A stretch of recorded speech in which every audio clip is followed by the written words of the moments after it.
Well, hi guys. Welcome to the land of Brenterica. I'm Brent. And I'm Erica.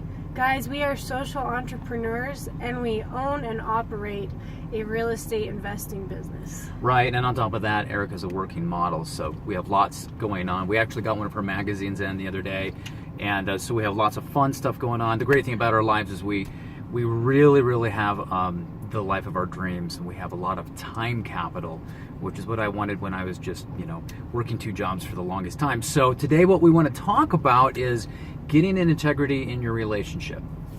And basically what that means is when you mess up, which we're all going to, what do you do about it? And the reason Erica is wearing glasses today is because I made her cry this morning. So we're a new relationship relatively. We've been together. It'll be 9 months we're going to celebrate our anniversary 9 months this week. Yeah.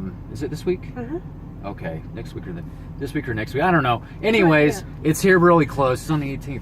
27th. See, I'm already messing up. No, the 18th is 9 months, yeah. So Okay. We've been together 9 months. Yeah, we have. Yeah. So anyways, guys, here's the thing. When you mess up, which we have an agreement, okay, and I messed up in our agreement today, and our agreement is to always treat each other with kindness, no matter what. And what happened was that I was in the zone and I didn't want to be interrupted, and I responded in less and not a kind way, and someone will, who's on the other side of it, like, I thought you loved me. Why would, I don't want to disappoint you. So anyway, so that's what I did. So, if you study John and Julie Gottman, they're the masters. No one better. Go check them out. John and Julie Gottman.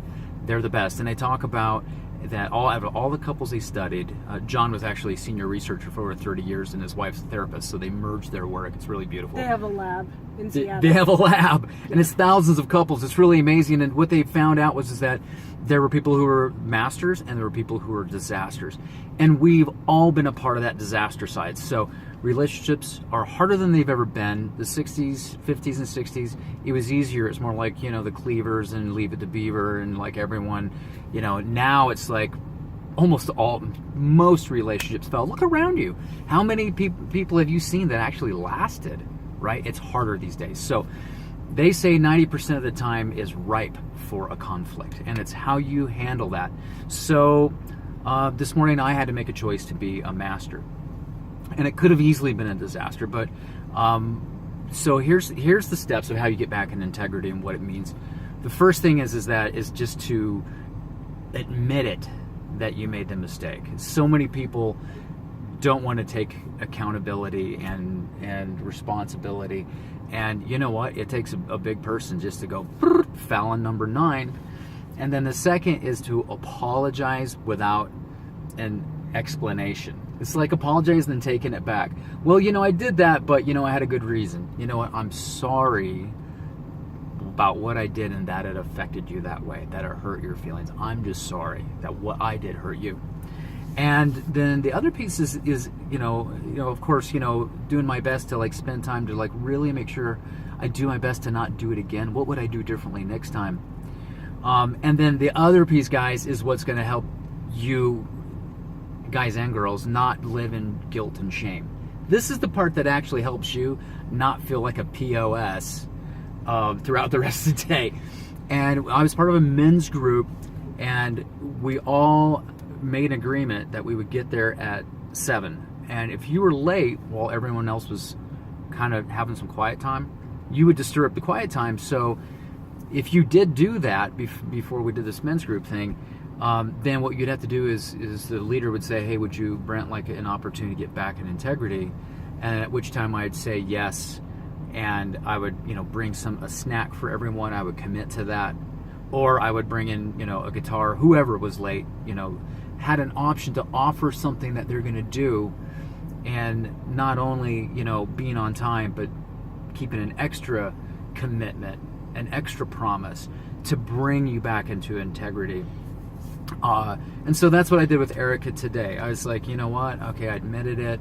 I apologize. This is really what I'm going to do to think about how I can handle it differently next time. Because I love her. I'm not in this for practice. I want to be a master. So, and then finally I was like, look, I'm going to do your job, when we work together to make our salads, because we like to eat really healthy, in peeling the sweet potatoes. So I'll peel the sweet potatoes, and I'll chop them up, and I'll put them in the thing, and I'll be the sweet potato guy as well today. So that was me getting back into integrity. You can do it too.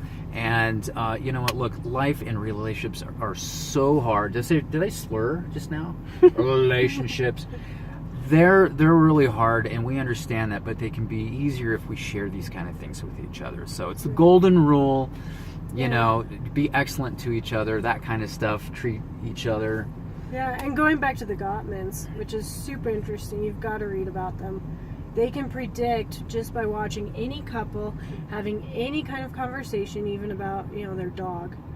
They can predict in 3 minutes whether that relationship is going to last based on all these different things they measure heart rate and temperature and they plug them in. Facial expressions, micro expressions, and the tone and the language used. It's amazing. So you've got to study it or read about it.